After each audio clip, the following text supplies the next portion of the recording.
पूर्णस्य पूर्णमादाय पूर्णमेवावशिष्यते। ॐ शान्ति शान्ति ॐ सहना भवतु सहनौ भुनक्तु सह वीर्यं करवावहै तेजस्विनावधीतमस्तु मा विद्विषावहै। ॐ शान्ति शान्ति।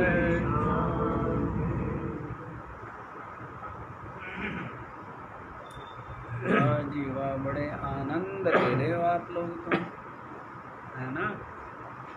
सत्संग का आनंद ले रहे हो।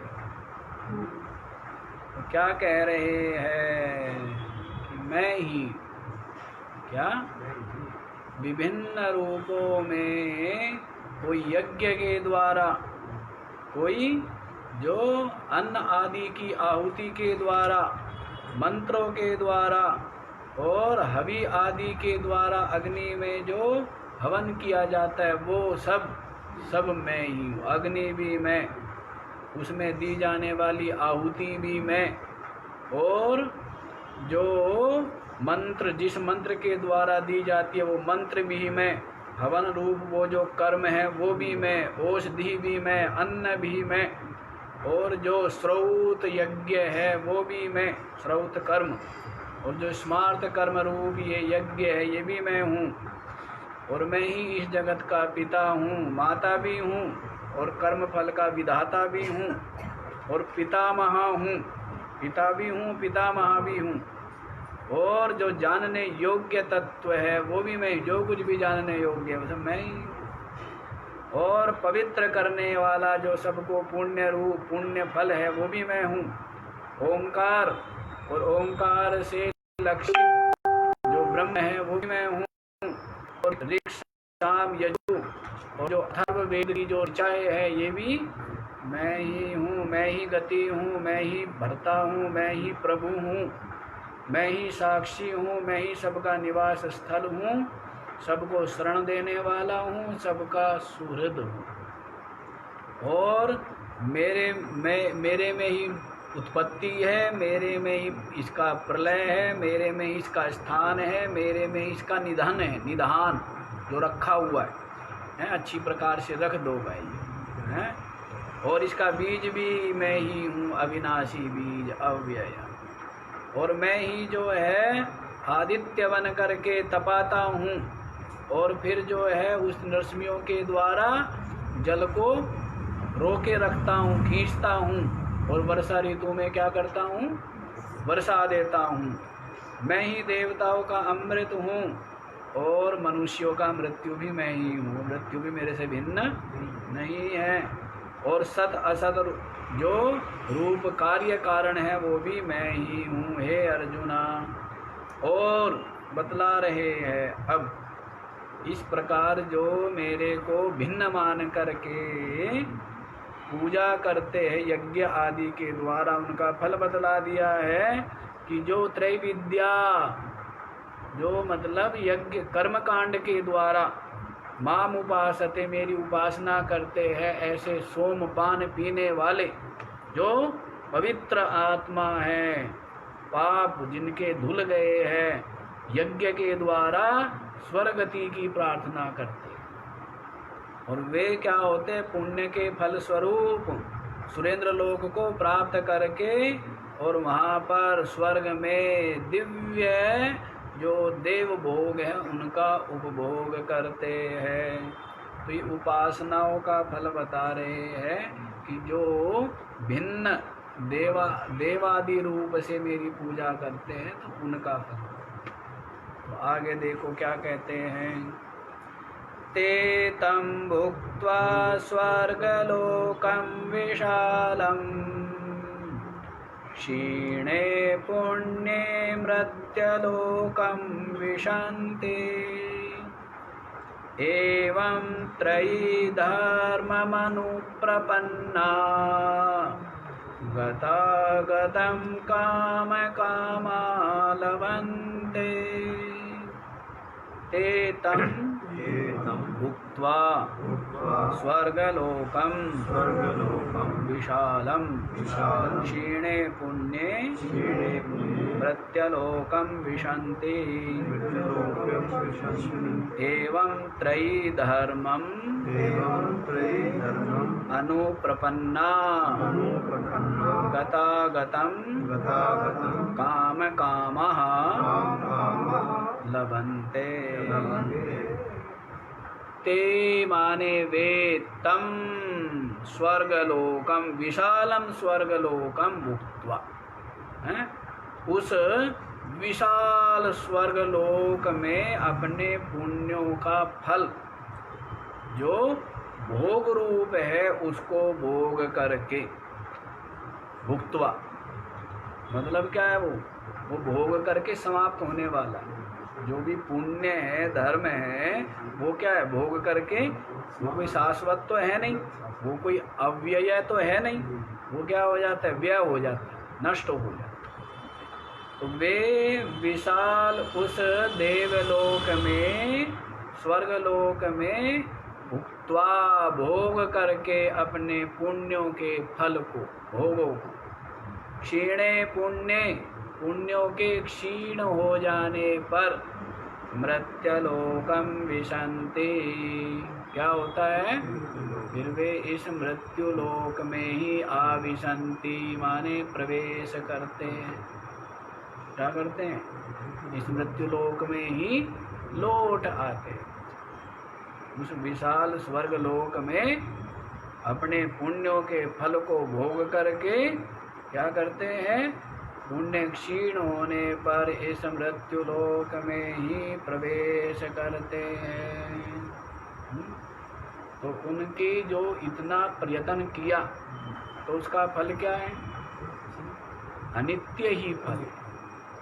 इतना कर्मकांड किया, इतना विधि विधान के साथ में इतना प्रयत्न किया, पुरुषार्थ किया, एक एक वस्तु सामग्री पदार्थों का संग्रह किया और ये सब जोड़ करके देश काल आदि देग मुहूर्त आदि का विचार करके वो कर्म किया और उसका फल क्या है, स्वर्ग प्राप्त। उसका फल क्या है, स्वर्ग प्राप्ति। और फिर पुण्य क्षीण हो जाते हैं तो फिर इस मृत्यु लोक में आना पड़ता है। तो यहाँ पर क्या बतलाना है, यहाँ पर ये बतलाना है, इसलिए मुझ परमात्मा का आत्म रूप से ही चिंतन करना चाहिए यदि परम पद मोक्ष को पाना चाहते हैं। और यदि मेरी ही देवादि रूप में उपासना करोगे तो इनका फल तो क्या है, सीमित है, अल्प है। स्वर्ग में गति होगी और फिर वहाँ से क्या है, वापस लौटना पड़ता है। एवं त्रयी धर्मम अनुप्रपन्ना, जो केवल त्रयी धर्म का मतलब है जो वैदिक कर्म कांड में अनुप्रपन्ना लगे हुए, जो क्या है, इस तीनों वेदों के द्वारा, चारों वेदों के द्वारा जो प्रतिपाद्य है, जो कर्मानुष्ठान है, जो अग्निहोत्रादि का अनुष्ठान है, इसमें ही जो अनुप्रपन्ना लगे हुए हैं तो उनके लिए क्या है, गतागतं काम कामः लभन्ते। तो वे क्या है, आने जाना रूप, गतम और आगतम, जाना और आना, तो गमना गमन रूप जो काम कामा, इसको कामान कामयन्ते इति काम कामः, जिन इच्छाओं की हम इच्छा करते हैं, जिन इच्छाओं की क्या करते हैं, इच्छा, तो क्या हो गई वो काम कामा, कामान कामयन्ते, कामान माने इच्छान, जिन इच्छाओं को तो कामयन्ते इच्छन्ते, इच्छा करते हैं, पाना चाहते हैं, तो उन गतागतम रूप, गतागतम माने मिलने वाली और बिछुड़ने वाली, प्राप्त होने वाली और नष्ट हो जाने वाली रूप जो काम कामान है, कामनाएं, उनको लवंते माने प्राप्नोति, प्राप्त करते हैं। समझ आया? क्या करते हैं? गमनागमन रूप इन कामनाओं को ही प्राप्त करते हैं। तो गतागतमेव न तो स्वातंत्र्यम क्वचिल लभन्ते इत्यर्थः है। आने जाने रूप गमनागमन उनका जो है वो प्राप्त होता रहता है। गमनागमन वे कोई स्वतंत्र नहीं है कि वहाँ पर जो है स्वर्ग में यथेच्छ समय तक रहे, ऐसे वो स्वतंत्र नहीं है। वे तो क्या है? परतंत्र ही है। अपने जो कर्म है उनकी कर्म की रस्सी में बंधे हुए हैं। सारे जीव किसमें बंधे हुए हैं? कर्म की रस्सी में बंधे हुए हैं और उन कर्मों का फल भोगते रहते हैं, कभी स्वर्ग में जा करके, कभी इस मृत्यु लोक में आकर के, और कभी कीट पतंग आदि जो निम्न योनियों में जा करके क्या करते? अपने ही कर्मों का फल भोगते हैं। तो इस प्रकार से ये जीव स्वतंत्र नहीं है। समझ आ गया? तो इस प्रकार केवल जो वैदिक कर्मकांड परायण है, इसका मतलब ये नहीं है कि वो नहीं करना चाहिए।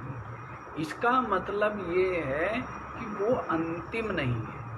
इसका मतलब ये है कि उससे मोक्ष नहीं मिलेगा, लेकिन अंतःकरण की शुद्धि के लिए, वातावरण की शुद्धि के लिए, देव कृपा, ईश्वर कृपा प्राप्त करने के लिए, जिज्ञासुओं को शिक्षा देने के लिए ये करने में कोई दोष नहीं है। करना चाहिए। क्या है? करना चाहिए, नहीं करना चाहिए?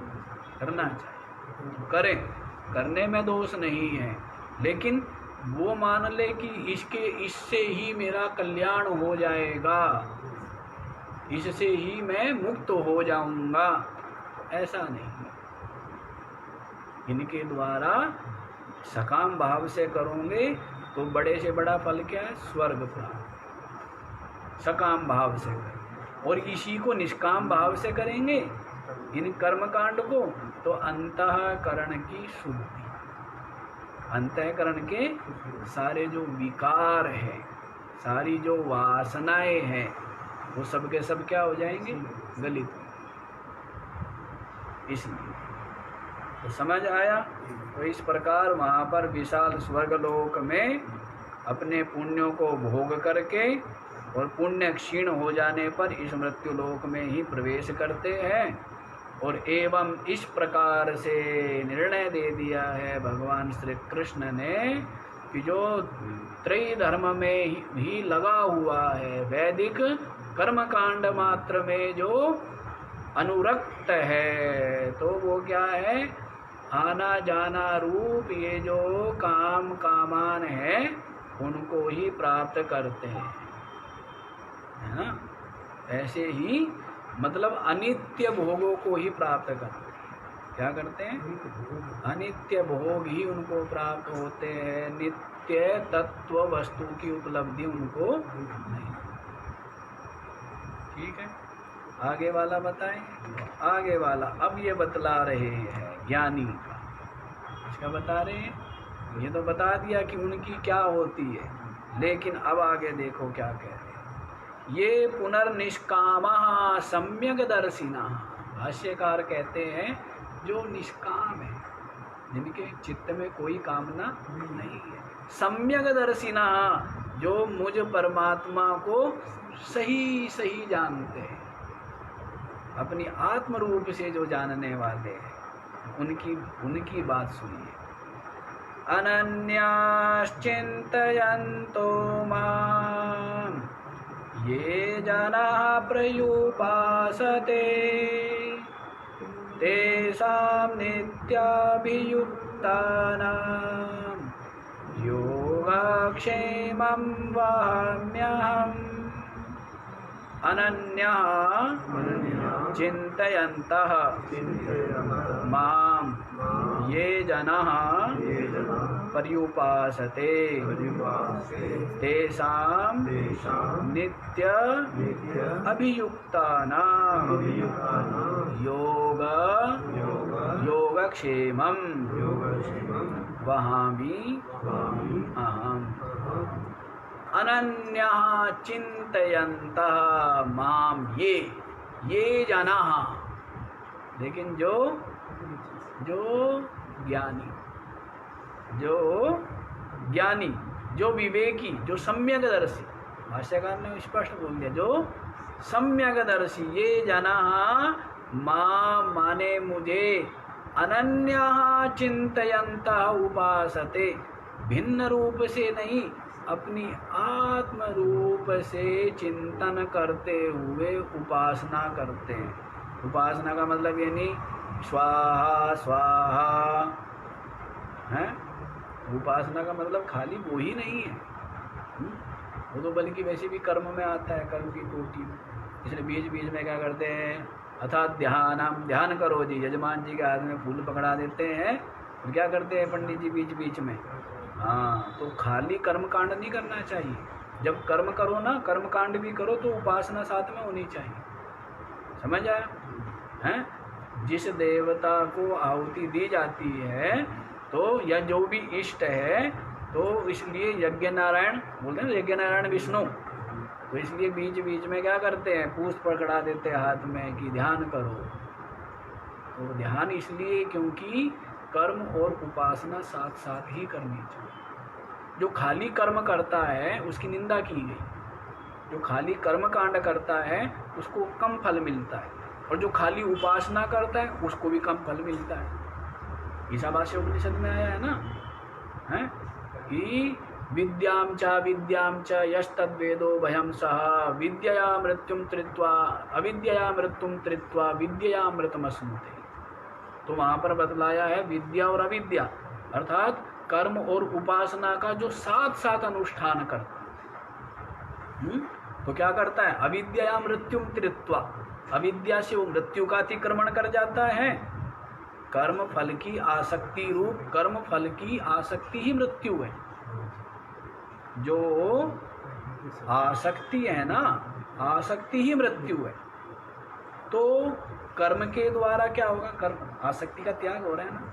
कितनी बढ़िया स्वादिष्ट क्या है, सामग्री है, कहीं उसमें जायफल है, सुपारी है, बड़ी सुगंधित और अच्छी चीज़ें हैं ना, और बड़ा सुंदर वो क्या बनाया है, खीर बनाई है, दूध है, तो उन सब की क्या है, ये आसक्ति का त्याग हुआ नहीं। दान क्या है, आसक्ति का त्याग है नहीं, ये क्या है, आसक्ति है, और ये क्या है, त्याग है। तो इसलिए कर्म के द्वारा क्या होता है, त्याग होता है आसक्ति का। और विद्यामृतमश्नुते, विद्या के द्वारा क्या होता है, अमृतत्व की प्राप्ति होती है। तो अमृतत्व वहाँ पर देवत्व की ही प्राप्ति बतलाया है उपासना का, ठीक है ना। तो कर्म और उपासना साथ साथ की जाती है, ठीक। तो यहाँ पर लेकिन अलग चीज़ है, यहाँ पर क्या बता रहे हैं, ये जनाः जो सम्यक दर्शी है, ज्ञानी है, विवेकी है, अनन्यः चिन्तयन्तः माम अनन्यः, मेरे को अब अनन्य न अन्य इति अनन्य, जो अन्य नहीं है मतलब अनन्य है, एक अभेद आत्म रूप से जो चिंतन करते हैं, चिंतन करते हुए पर्युपासते, उपासना कर। बाकी लोग तो उपासना करते हैं और ये क्या करता है, पर्युपासना। परितः सर्वतः, सब ओर से उपासना। उपासक तो उपासना करते हैं, कभी उपासना करते हैं, कभी उपासना नहीं करते हैं, कभी मन लग जाता है, कभी मन हट जाता है। लेकिन ये पर्युपासते, इनका तो सब कुछ, ये आत्मचिंतन जिनका है या आत्मनिश्चय, उनका तो सब कुछ उपासना ही उपासना है। उनको अलग से आयोजन नहीं करना पड़ता उपासना है। जैसे चंद्रकांत जी कहते हैं कि महाराज त्योहार है आज, हम कहते हैं हमारा रोज त्योहार होता है? कई लोग कहते हैं कि जी सजाया नहीं त्योहार आदि में, वो किस दिन सजा हुआ नहीं है कि जो एक दिन सजाना पड़े हैं? रोज सजा हुआ है ना, कहीं कुछ गड़बड़ सड़बड़ हो तो बता देना। क्यों भाई, सजा हुआ है नहीं सजा हुआ, और इससे ज़्यादा क्या सजाए हैं? और सजा तो सद्गुणों से अपना हृदय चाहिए, सद्गुणों से अपना हृदय सजा हो, और ये भी कम सजा हुआ नहीं है, बहुत है, इसको और ज़्यादा क्या सजा के क्या लाभ है? तो भाई तो त्योहार तो रोज ही है, कहते ना सदा दिवाली संत के हैं, आठों पैर आनंद, या 6 ऋतु बसंत, तो सदा दिवाली है यहाँ तो त्योहार तो संसारियों के लिए है जिनका जीवन रूखा नीरस फीका होता है, भाग दौड़ में बेचैनी में। अरे एक दिन तो कम से कम रस ले लो, और इसलिए रसगुल्ला खाओ, रस सा आ जाए कुछ है। अब जो रोज ही, अब जैसे चंद्रकांत है तो ये क्या है, इनके है शुगर, तो ये थोड़ा रसगुल्ला खाएंगे रोज, लेकिन क्या है जिनके शुगर नहीं है तो वो तो खाएंगे, नहीं आएगा तो खाएंगे। ये बात है, कहने का भाव ही है। तो इसलिए सदा ही क्या है, सदा ही उपासना है। तो ज्ञानी का ही क्या बतला रहे हैं कि जो साधक लोग हैं, जिज्ञासु है, वो उपासना का ध्यान का आयोजन करते कि भाई मैं बैठ रहा हूँ, वो क्या करते आयोजन, क्या करेंगे, आसन बिछाएंगे हैं, और सब तरह से बिल्कुल साफ सुथरा हाथ पाथ धो करके प्रक्षालन आचमन आदि करके पवित्र होकर के पूरा आयोजन करेंगे ना। ये अब मैं दीक्षित हो गया हूँ, किसमें, साधना में, भजन में दीक्षित हो गया हूँ। लेकिन ये जो ज्ञानी है तो निरंतर दीक्षित है, ज्ञानी जो है, क्योंकि इसका लक्ष्य ही कुछ नहीं है, लक्ष्य ही मात्र तत्व प्राप्ति है, और कोई लक्ष्य ही नहीं है। दीक्षित वो तो महादीक्षित हो गया। जब ये वस्त्र पहन लिया तो अब क्या हो गया है, पूर्ण रूप से दीक्षित हो गया, उसका रोम रोम दीक्षित हो गया तत्व अनुभव, तत्व निश्चय, तत्व निष्ठा के। इसीलिए कह दिया पर्युपासते, मात्र उपासते नहीं, परि उपासते, परितः सर्वतः उपासते। हाँ, उसका खाना भी उपासना, उसका बैठना भी, उसका सोना भी, उसका चलना भी, उसका लेटना भी, सब का सब उपासना है। क्यों? क्योंकि आत्मनिष्ठा है, आत्मचिंतन है, साक्षी हूँ, चेतन हूँ, अद्वितीय हूँ, सच्चिदानंद रूप हूँ, आत्मा हूँ, ब्रह्म हूँ। तो निरंतर ये निश्चय है, इसीलिए क्या है, वही यथार्थ उपासक है। यही उपासना है, भिन्न रूप से नहीं, अभिन्न रूप से। वो पीछे कह ही आए, ज्ञानी त्वात्मैव मे मतम, ज्ञानिनोत्यर्थम अहम प्रिय सा तो मम प्रिय। ज्ञानी को मैं अत्यधिक प्रिय हूँ, और वो ज्ञानी मेरे को अत्यधिक प्रिय। ज्ञानी तो मेरी आत्मा ही है। इसको बताया है, ये जनाः अनन्यः चिंतयन्ता माम, अनन्यः चिंतयन्ता, मेरे को अनन्य रूप से चिंतन करने वाले हो करके उपासना करते हैं, तेषाम, उनको, किनको, नित्याभियुक्तानाम, नित्य एव अभियुक्तः चित्तानाम, निरंतर ही जिनका चित्त, जिसको पीछे बता दिया था, मयि अर्पित मनोबुद्धि यो मद्भक्ता समे प्रिय, पीछे बोला था ना, मेरे में ही अर्पित है मन और बुद्धि, उसी को कहेंगे नित्य अभियुक्त। जिसका चित्त क्या है, नित्य ही अभियुक्त है, नित्य ही नियुक्त है, लगा हुआ है, उनका योग क्षेमम अहम वहामि, उनका जो योग क्षेम है उसका वहन मैं करता हूँ। उसका योगक्षेम का वाहन। योगक्षेम क्या है?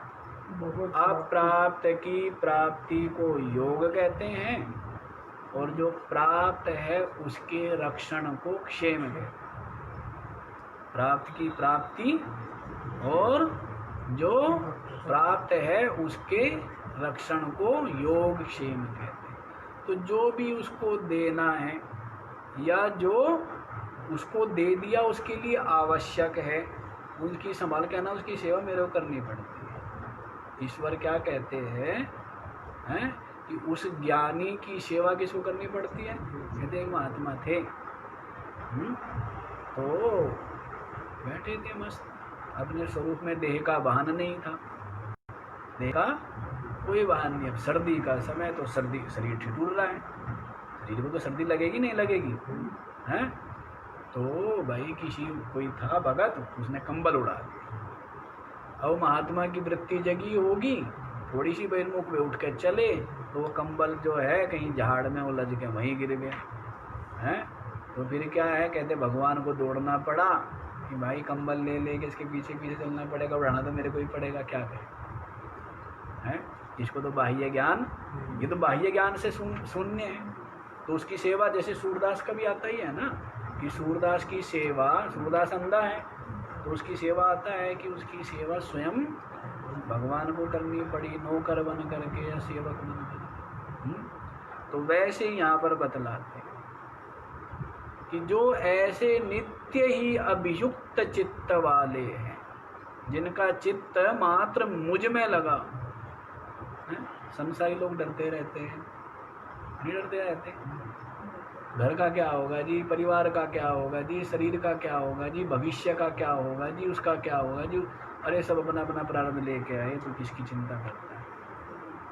सब अपना लेके आए, सब खा रहे हैं। आप कितनों को खिला रहे हो?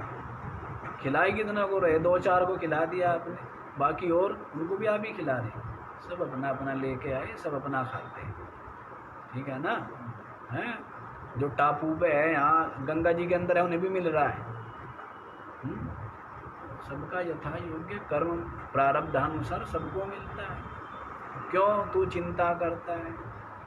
तो फिर भी चिंता करता है, फिर भी ठेकेदार बनता है, ये करना है जी, वो करना है जी, ये करूँगा वो करूँगा। अरे सब प्रारब्ध का खेल है, यूँ ही मिलता रहेगा जिसके जैसे प्रारब्ध में, ठीक है ना?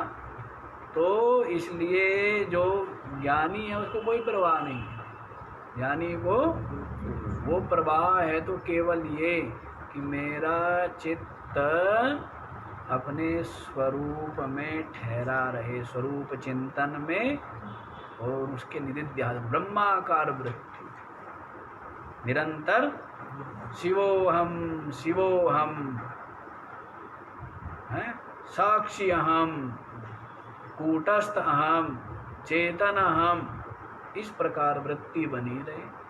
ये है चिंता चिंतन की बात। बाकी और भी चिंता चिंतन की बात है क्या? यूँ ही चलता रहता है। यूँ ही अपने आप शरीर के द्वारा भी, अंतःकरण इंद्रियों के द्वारा भी जैसा होना हो वैसा ही होता रहता है। जहाँ कठोर होना है वहाँ कठोर भी हो जाता है, जहाँ कोमल होना है वहाँ कोमल, चलता रहता है, ये हो जाता है। तो इसकी ज़्यादा परवाह नहीं करनी चाहिए। परवाह किसकी होनी चाहिए?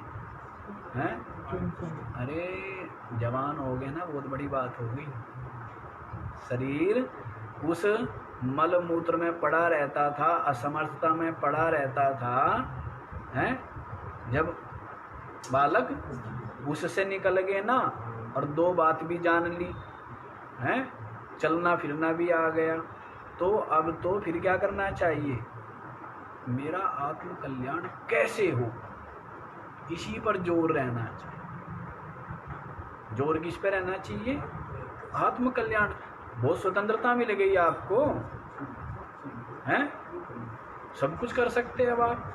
तो मेरा आत्म कल्याण कैसे हो, इसमें ताकत लगाओ, नहीं कुछ दिनों बाद फिर बचपना लौट के आने वाला है, हैं?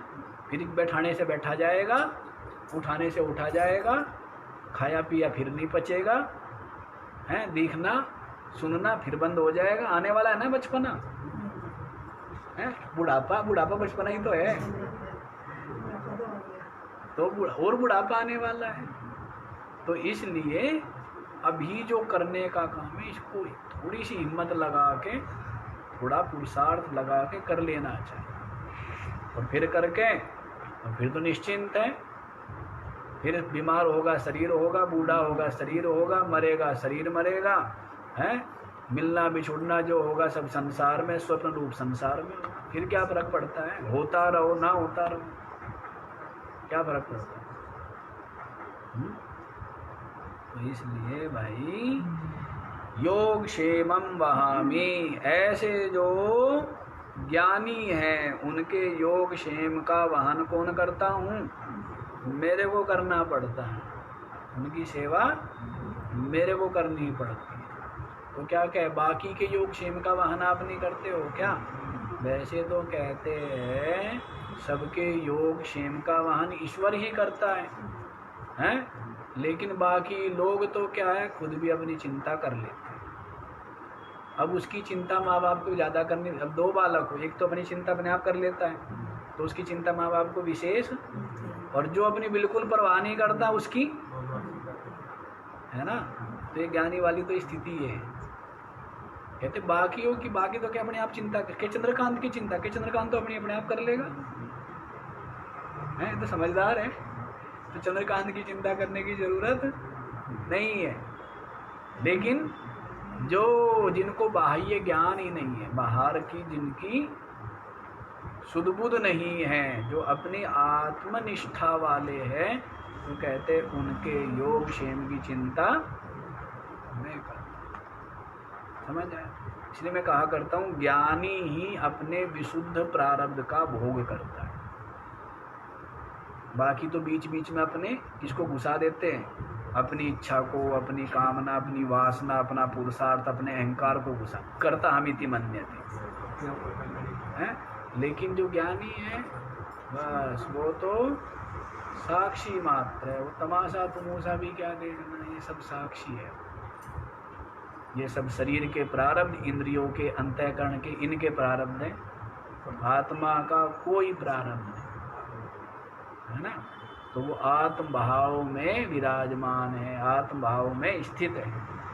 तो इसलिए ऐसे जो नित्य अभियुक्त है उसके योग क्षेम का वहन मैं करता हूँ, क्योंकि कह रहे हैं उसको जीने मरने में किसी भी प्रकार की क्या है, कोई उसको लोभ नहीं है। जीने मरने का कोई लोभ, कई लोगों को बड़ा लोभ होता है, जीने का बहुत लोभ है, कहीं को मरने का बड़ा लोभ, कम मरोगे जी, हम कम मरेंगे, हैं कम मरेंगे, हम कहाँ छिपा दिए हमारे कागज। तो कहते हैं उस ज्ञानी को मरने जीने में किसी की भी कोई लोभ नहीं है, उसको कोई संबंध नहीं है। इसलिए उसके प्रारब्ध के अनुसार उसके चिंता मेरे को करनी पड़ती है, ऐसा बता दिया है। भगवान एव स्वयं तेषाम योग क्षेमम वहति, भगवान स्वयं ही उसका योग क्षेम का वहन करते हैं उस ज्ञानी के, जो अनन्य रूप से, आत्म रूप से चिंतन करता हुआ उपासना करता है। क्या है? अपने परमात्मा को आत्म रूप से चिंतन करता हुआ उपासना करता है। ये भी तो ज्ञान यज्ञ के द्वारा उपासना हो रही है ना अभी, और फिर क्या हो रही है, आत्मनिष्ठा के द्वारा उपासना हो रही है।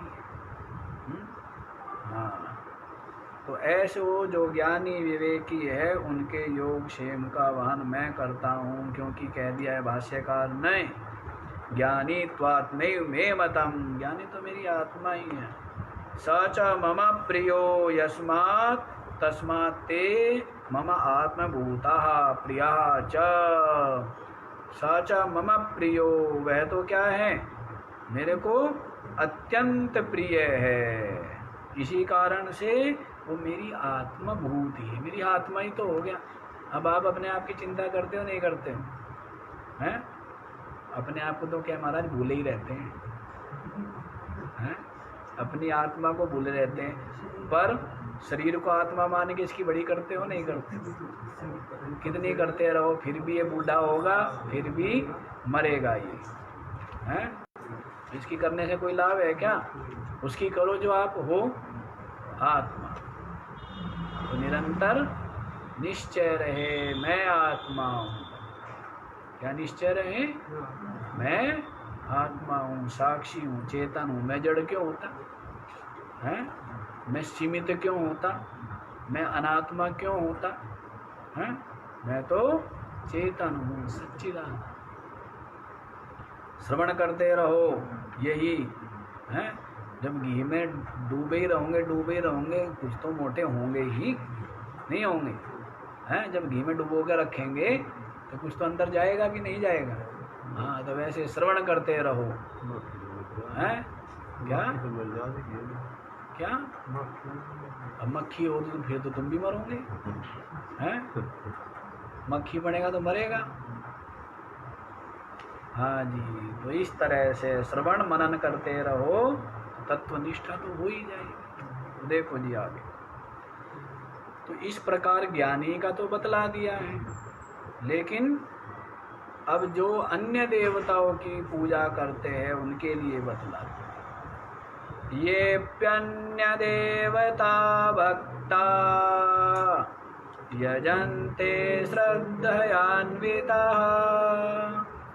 तेऽपि मामेव कौन्तेय यजन्त्या विधिपूर्वकम्।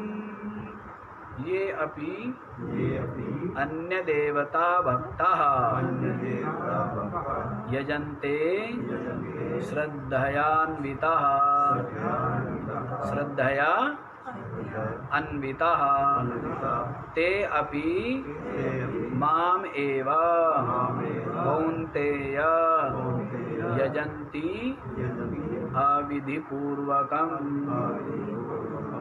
ये अपि अन्य देवता भक्ता, और जो दूसरे भी अन्य देवता भक्ता, अन्य देवताओं के उपासक हैं, जो अन्य देवताओं के उपासक है, श्रद्धयान्विता यजन्ते, श्रद्धा से युक्त हो करके यजन्ते पूजन्ते, जो श्रद्धा से युक्त हो करके उन देवताओं की पूजा करते हैं, जो अन्य देवताओं के भक्त हैं, अपने से भिन्न देवता मान करके उन देवताओं की जो क्या करते हैं, पूजा करते, श्रद्धा, पूरी श्रद्धा भक्ति के साथ। कैसे?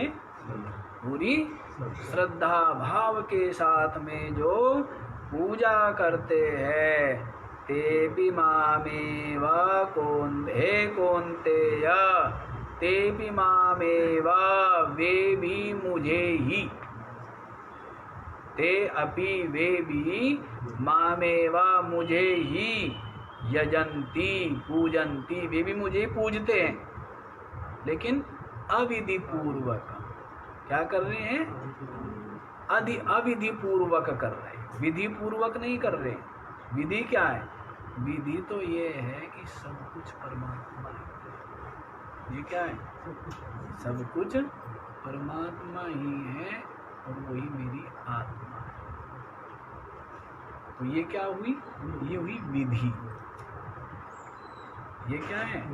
ये परमात्मा को यथार्थ रूप से समझना है।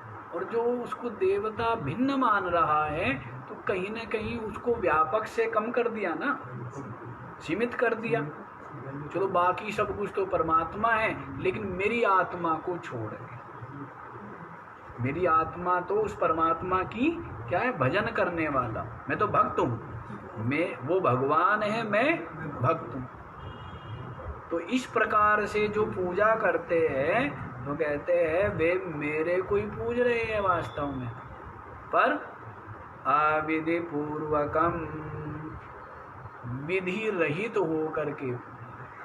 विधि क्या है? विधि यह है कि परमात्मा व्यापक है। विधि क्या है? परमात्मा व्यापक और परमात्मा ही परमात्मा है। मतलब ज्ञानी क्या कहता है? ज्ञानी को सब लोग कहते हैं नास्तिक, क्योंकि आस्तिक लोगों की सोच है तिलक लगा होना चाहिए, इसका मतलब आस्तिक है। माला गले में होनी चाहिए, इसका मतलब आस्तिक है। हाथों में माला होनी चाहिए, यहाँ भी हो यहाँ भी हो, त्रिपुंड लगा हो और हाथों में माला घूम रही हो, इसका मतलब आस्तिक है। मंदिर में जाए माथा टेके, इसका मतलब आस्तिक है। और जो बैठ कर के केवल आत्मचिंतन करे नास्तिक है। जबकि ये बताओ वो आस्तिक है या ये आस्तिक है? वो आस्तिक है लेकिन अधम, छोटा। क्यों? क्योंकि वो परमात्मा को सीमित मान रहा है, मंदिर में मान रहा है। और वो उसके बराबर कौन आस्तिक हो सकता है? जो कहता है कि मेरी आत्मा परमात्मा। तो परमात्मा रूप उससे बड़ा कोई आस्तिक हो सकता है क्या? परम आस्तिक वही है। वही क्या है? वही आस्तिक है। और लोग तो समझते हैं कि हाथ तो जोड़े ही नहीं, आस्तिक कहाँ हुए जी? हैं? तिलक तो लगाया नहीं, आस्तिक कहाँ हूँ? हैं? अब बहुत बड़े बड़े तिलक लगा लेते हैं लोग, बहुत बड़े बड़े। अच्छी बात है, पर कई लोग इतना बड़ा तिलक इसलिए लगाते हैं जिससे कि उनकी कुटिलता छिप जाए, हैं? उनकी कुटिलता और उनका कपट और उनकी धूर्तता छिप जाए। तो उसके लिए क्या करते हैं? बड़े बड़े तिलक लगाएंगे, कहते हैं बुगला भगत है। उनको क्या बोलते हैं? हैं? तिलक लगाएंगे, इतनी बड़ी बड़ी माला पहनेंगे, वेश देखो तो आदमी एक बार को देखा, अरे ये तो भाई वेश है। अरे वेश को क्या देखें, उसको देख जो देखने वाला है, जो देखने योग्य है, वेद्यम जिसको बोला है उसको देख। पर वेश देखने में रहता है ना, वेश है। और उस वेश के भीतर आजकल वेश ही चलता है, पैकिंग बढ़िया हो, अंदर चाहे कबाड़ा हो।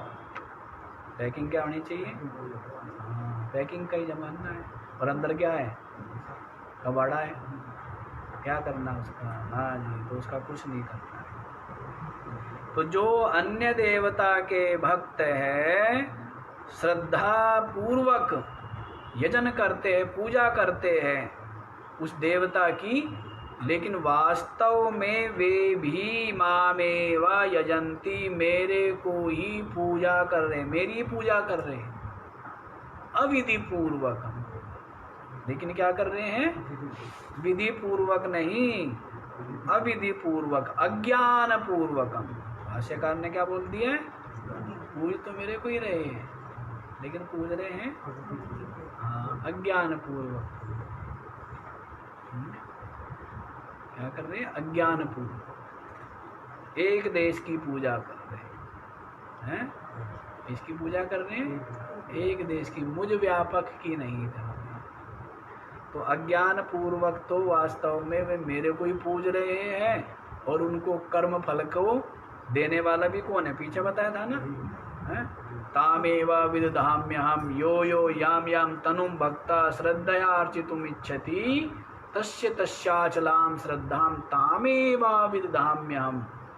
जो जो जिस देवता का भक्त है उसकी पूजा करता है, उसकी उस भक्त की श्रद्धा उस देवता में ही क्या करता हूँ मैं?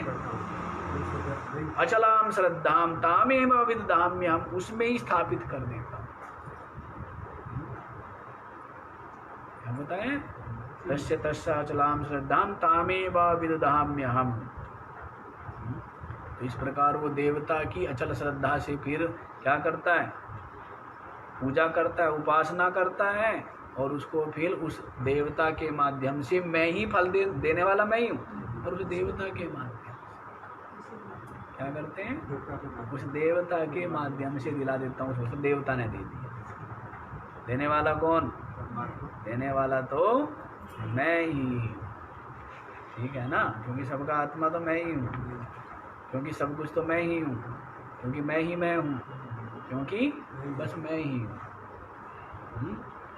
ये ही वास्तविकता है। आगे देखो जी, कहाँ चले गए? समझ आ गया? ये समझ आ गया तो आगे बढ़ो। अहम ही सर्वयज्ञानां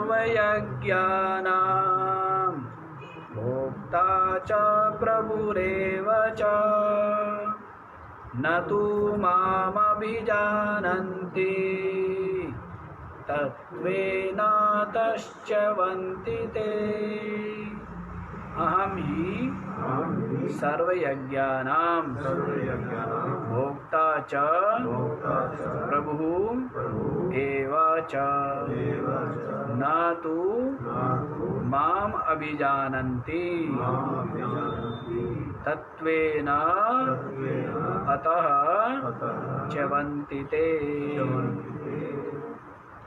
वे आपकी अविधि पूर्वक कैसे पूजा कर रहे हैं, इसको समझाइए तो सही। वे तो उस देवता की पूजा कर रहे हैं, तो आपकी कहाँ पूजा कर रहे हैं? पहली बात तो ये, आपकी तो पूजा ही नहीं कर रहे। वो किसकी पूजा कर रहे हैं? देवता की पूजा कर रहे हैं। उसी बात को बतलाते, अरे भाई, अरे भोले मानुस, वास्तविकता तो ये है कि सब कुछ तो मैं ही हूँ। अहम ही सर्वयज्ञानां भोक्ता च प्रभुरेव च। समस्त जो भी श्रोत स्मार्त यज्ञ है उन सब का क्या है? भोक्ता। देवतात्म रूप से उन समस्त जो आहुति दी जा रही है उनका भोक्ता कौन है? मैं ही हूँ। प्रभुरेव च, और उनका स्वामी भी कौन है? अब यदि देवता और देवता में आत्मा ना हो तो उस देव स्वरूप में आत्मा ना हो तो, यदि मैं ना हूं, आभूषण और उसमें सोना ना हो तो पूजनीय है। तो वैसी देवता का स्वरूप हो लेकिन उसमें मैं क्या करना? जड़ है ना, क्योंकि आत्मा ही चेतन है और उस चेतन आत्मा से ही वो जो देवता का स्थूल स्वरूप है वो भी चेतनवत भास रहा है। देवता चेतन है क्या? आत्मा चेतन है। उस देवता का भी ये शरीर चेतन है क्या? ये इंद्रिया चेतन है क्या? ये अंतःकरण चेतन है क्या? चेतन कौन है? आत्मा है ना। तो उस चेतन आत्मा के प्रकाश से, सत्ता से, चेतना से क्या हो गया? मन बुद्धि भी चेतन हो गई, इंद्रिया भी चेतन होगी, शरीर भी चेतन होगी और सब कुछ चेतनवत भासने लग गए। तो उस देवता का आत्मा कौन है? मैं हूँ। तो इसीलिए कह दिया है अहम ही माने यस्मात्, जिस कारण से सर्वयज्ञानां भोक्ता अहमेव प्रभु अहमेव च, और समस्त यज्ञों का जो भोगता है ना, देवता की आत्म रूप से वो मैं हूँ, और उसका जो प्रभु स्वामी है वो भी क्या है? वो भी मैं, है ना। पीछे बतलाई दिया अधियज्ञो अहमेवात्र। अधियज्ञ कौन है? वो मैं ही हूँ। भोक्ता भी मैं, भोग भी मैं और भोग्य भी मैं ही हूँ।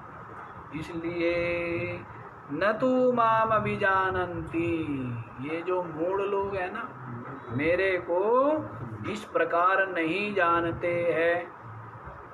मेरे को क्या है? इस प्रकार से नहीं जानते। किस प्रकार से? कि समस्त यज्ञों का भोक्ता प्रभु तो मैं ही हूँ। लेकिन सब किसको देख रहे हैं? जैसे कई बार संत मंडली खड़ी है और संत मंडली में मान लीजिए जो मुख्य संत है वो भी खड़ा है। अब कोई व्यक्ति पूछे, अरे वो निकल गया, उनसे पूछे वो महाराज जी कहाँ हैं? वो जानता नहीं है, जबकि उसके सामने ही है। वो जानता नहीं है ना, नहीं तो क्या है? सामने ही है। तो वैसे ही सब देवों के रूप में कौन है? मैं परमात्मा ही विराजमान हूँ, लेकिन मुझ परमात्मा को ना देख करके ये अग्नि है, ये इंद्र है, ये वायु है, इस प्रकार से देखते हैं। इस प्रकार से, जबकि क्या है? मैं ही तो हूँ। अरे मैं ही खाने वाला हूँ, मैं ही मैं ही। तो ज्ञानी देखता है क्या, राम भी मैं, रावण भी मैं, कुंभकर्ण भी मैं, विभीषण भी मैं। सबके अंदर कौन है? मैं ही हूँ ना, ये कोई और है?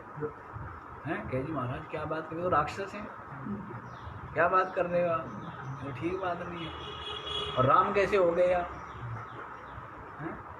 तो सबका आत्मा मैं ही हूँ ना, नहीं? तो राम भी मैं हूँ, नहीं हूँ राम? हैं? बहुत बड़ा आयोजन होना जा रहा है, कह जी आज तो कम से कम ऐसे ना बोलो, कितना आयोजन हो रहा है। अब राम जो है, जिन्होंने अपने राम को जान लिया वो राम हो गया। जिसने अपने राम को जान लिया तो वो राम हो गया, वही राम है। राम इसलिए कहते हैं ना योग वशिष्ठ में, क्या कहते हैं? मुझे मेरे राम से मिलाओ।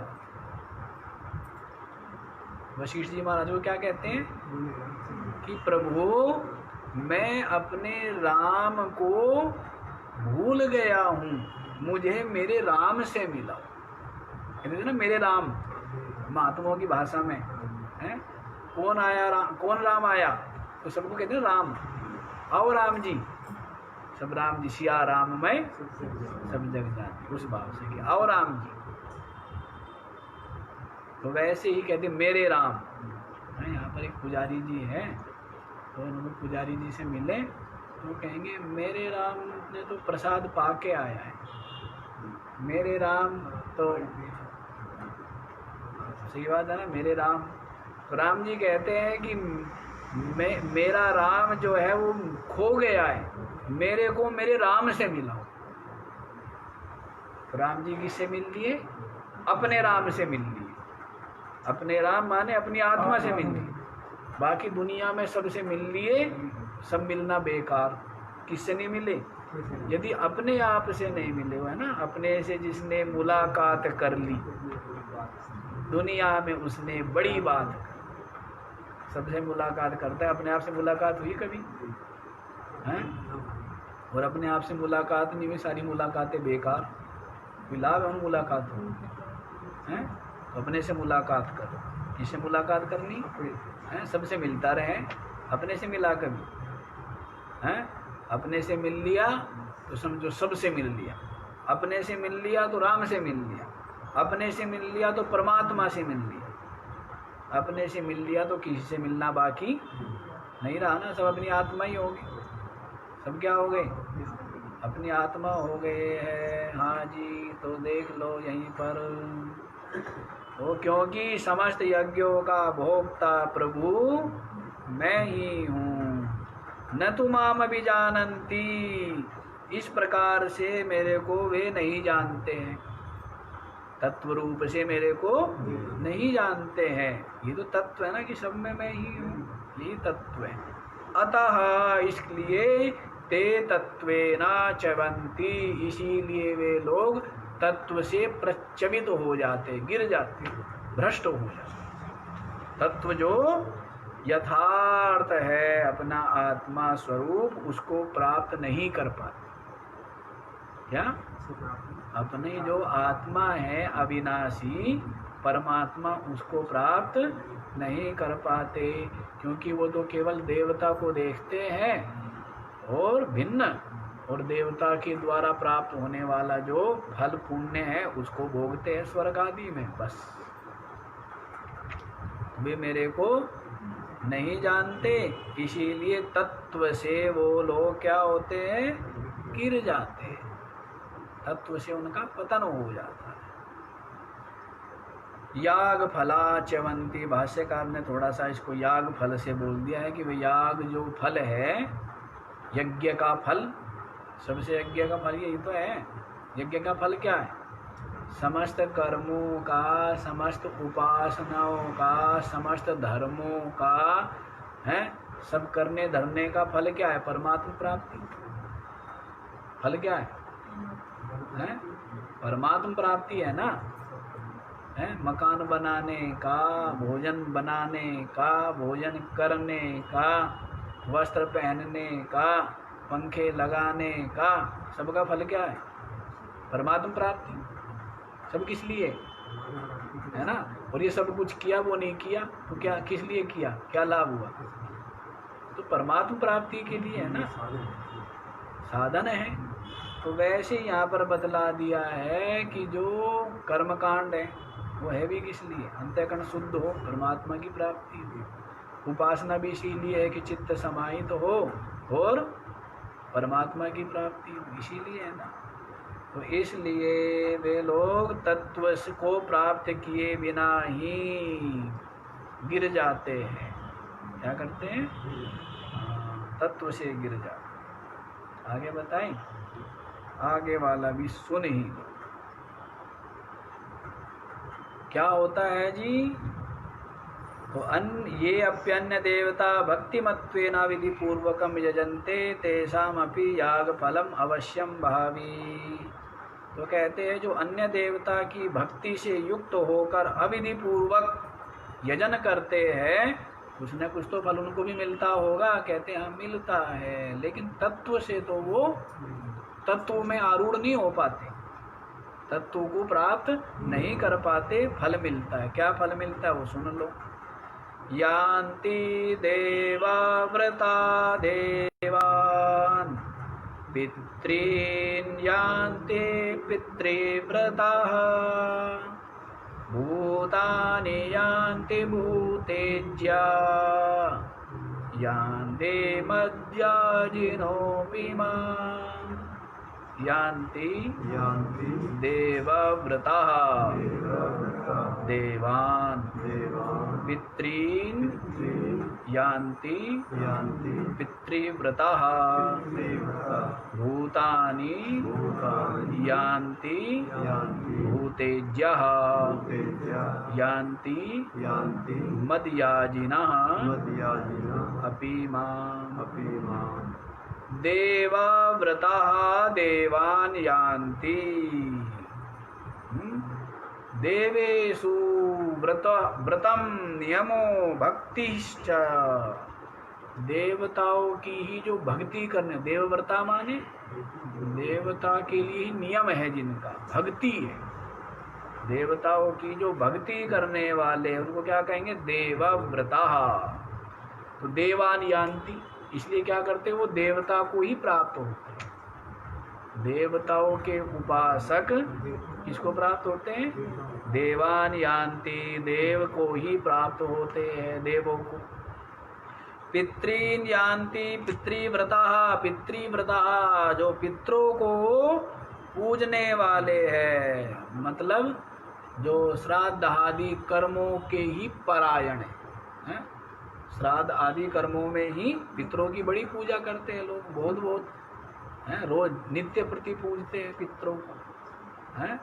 तो जो इस प्रकार से श्राद्ध आदि क्रियापराः पितृभक्ताः, जो पितरों के ही भक्त हैं, तो क्या है उनके लिए, वो पितॄन् यान्ति, क्या करते हैं वो पितरों को ही प्राप्त होते हैं। जो देवताओं को पूजते हैं वो किसको प्राप्त होते हैं, देवताओं को प्राप्त होते हैं।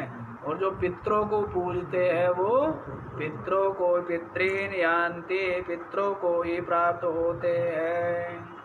भूतानि यान्ति भूतेज्यः, भूतेज्यः जो भूतों को ही पूजने वाले हैं, भूतों को ही जो यजन करने वाले हैं, तो वो क्या है, भूतानि यान्ति, वो भूतों को प्राप्त होते हैं, भूत प्रेतों को ही प्राप्त करते हैं। वो भूत प्रेत है ना, विनायक मातृगण, चतुर्भगन्यादि जो भूत आदि है उनको ही प्राप्त करते हैं भूत पूजक। विनायक मातृगण चतुर्भगिनी आदि भूत कहे जाते हैं, भूत होंगे, भूतों के नाम। तो कहते हैं इनका जो पूजने वाले हैं वो क्या करते हैं, भूतों को ही प्राप्त होते हैं। मद्याजिनः माम अपि यान्ति, और जो मेरा यजन करने वाले, जो मेरी उपासना करने वाले हैं, भजन करने वाले हैं, उनके लिए क्या बताया, माम यान्ति, वो क्या करते हैं, मेरे को ही प्राप्त होते हैं। इसको प्राप्त होते हैं, मेरे को ही प्राप्त। समझ आया? जो देवताओं का व्रत लिए हुए भक्ति पूर्वक देवताओं की उपासना करते हैं, पूजा करते हैं, वो देवान यान्ति, देवों को प्राप्त होते हैं।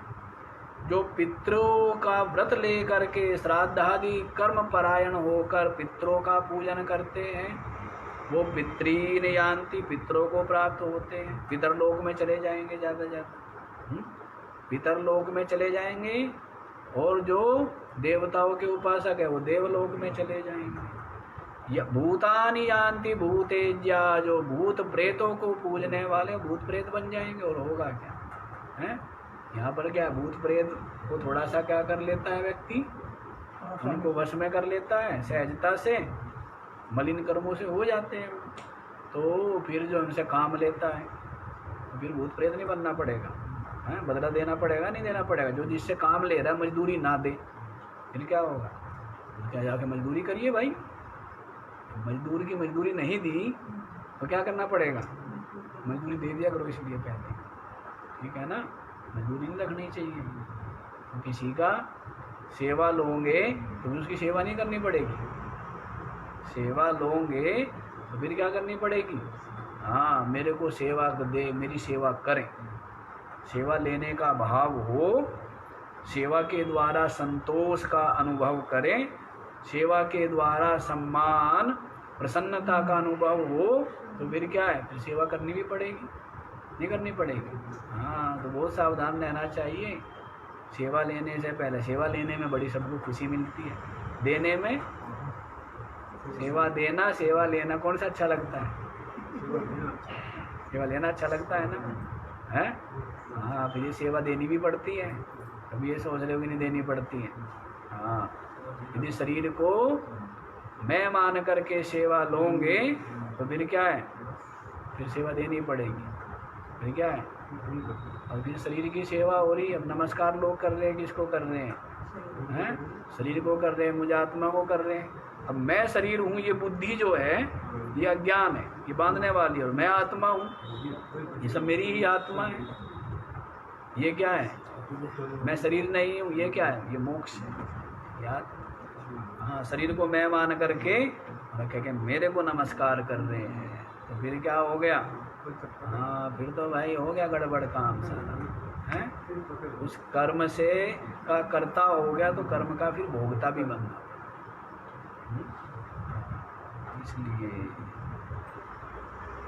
तो भूतों को पूजने वाले भूतों को प्राप्त होते हैं। मद्याजिनः माम अपि यान्ति, जो मेरा ही पूजन करने वाले हैं वो किसको प्राप्त होते हैं? मेरे को ही प्राप्त होते हैं। अब इतना देखो, आयास इतना करना पड़ रहा है, चाहे देवताओं की पूजा करो, चाहे पितरों को पूजो, चाहे भूतों को पूजो, या भगवान को पूज लो। यतन कितना है? बल्कि कम यतन है। परमात्म चिंतन करने में कोई यतन नहीं, और बाकी भूतों को पूजना हो कितना यतन करना पड़ता है? पितरों को पूजना हो कितना यतन चाहिए? देवताओं की पूजा करनी है तो कितनी सामग्री चाहिए? ऐसे थोड़ा संतुष्ट हो जाएंगे, हैं? यही बहका दें, बहकाने से नहीं होंगे चंद्रकांत जी। हाँ, उनकी तो पूरी सामग्री चाहिए, पूरी, बहकाने से नहीं होंगे। तो इसलिए कहने का भाव है वो संतोष उसी से होंगे ना, संतुष्ट।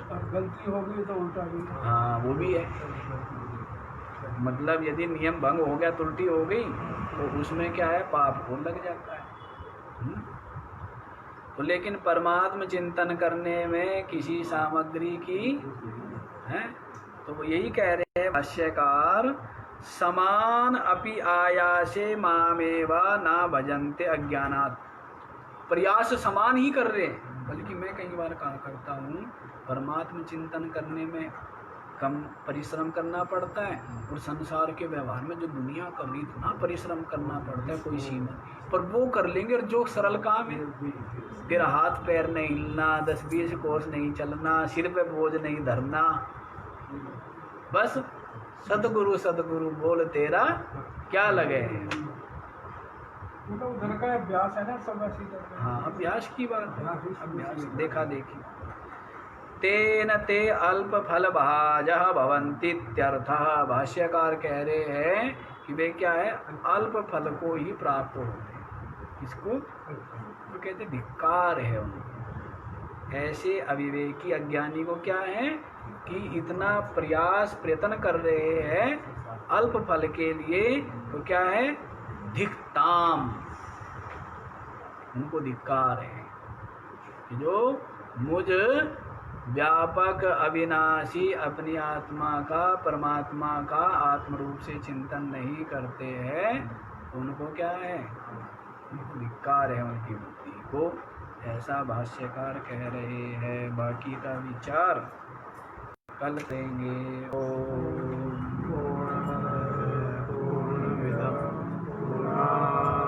पूर्णमुदच्यते पूर्णस्य पूर्णमादाय पूर्णमेवावशिष्यते। ओम शांति शांति।